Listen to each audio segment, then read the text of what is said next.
Hi viewers, welcome to the Grammar channel. Today we are going to see some tips to handle the class 10 board examination. So first and foremost, get to know the exam paper. Soon after you receive your question paper, do not rush to start writing before you have checked through the paper. Read the instructions and all the questions slowly at least 2 times. Highlight how many questions you must answer from every given section. Make every minute count. Once you are clear about the questions you will answer, plan your time. Write down quickly the time that you will begin each section or question.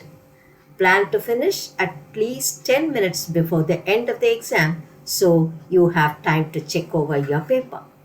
Then stick to your time plan. You are more likely to do well if you attempt all your planned questions than writing brilliant answers to some but not attempting others at all. If you have a choice of questions, consider whether some of these will take you longer to answer.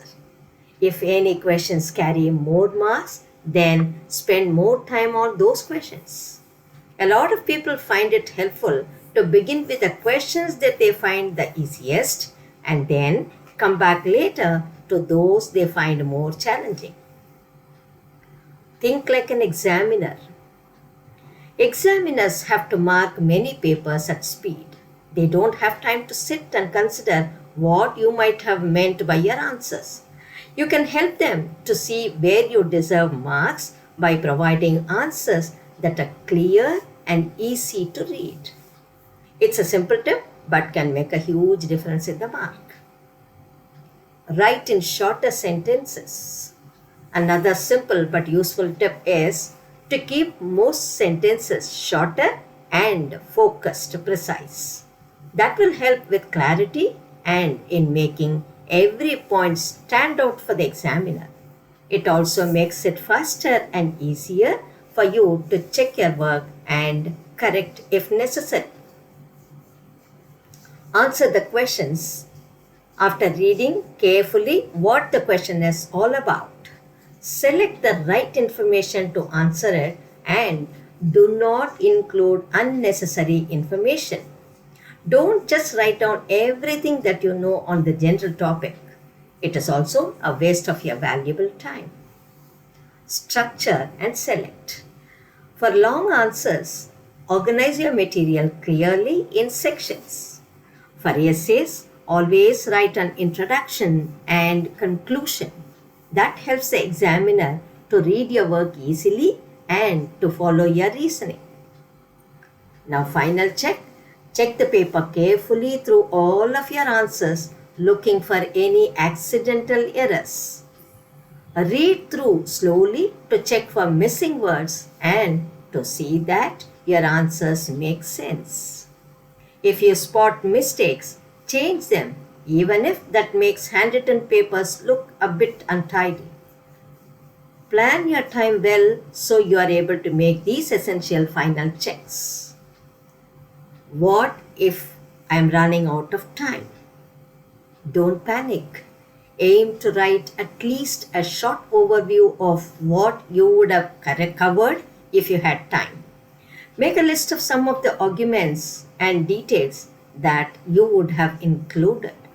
Most importantly, try to keep the whole answer sheets neat and clean. That means no overwriting or no crossing the answers.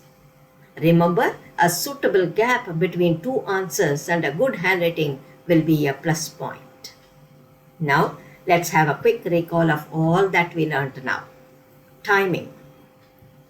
First thing when you get the paper, put down the timings against each question. Leave 15 minutes at the end for revision. Divide the overall time between different sections. For example, 45 minutes for 10 short answers if they are just for 2 marks each.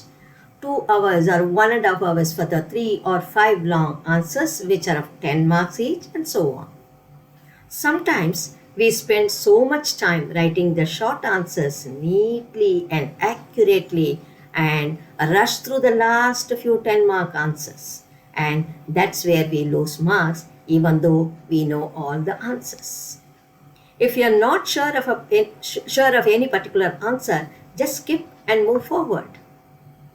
Now, read each question at least 2 times. Notice the command words and read the entire questions 2 or 3 times. The command words, for example, describe is different from listing. Distinguish is different from give advantages of. Give advantages of is different from distinguish. So, underline the command word if you are allowed to. Sometimes in our excitement, we just read the first few words of the question and immediately jump into start answering it since we have read a similar question before. So be very careful.